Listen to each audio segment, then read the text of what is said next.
You may be going through temporary struggles and going through hard times and feeling like everything that you touch fails, but this is all coming to an end as long as you keep your eye on the ball and you stay focused. We have the sun reverse and then we have the Eight of Pentacles upright. So this is all about, going through a rough patch, but also mastery and honing in on your skills.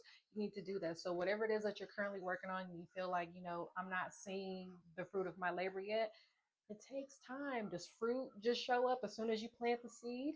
No. So you need to take time, take care of your plant, water it, nurture it, and then you'll get the fruits of your labor. So do not give up yet. It's way too early for you to give up. Keep your eye on the ball. Have a good day.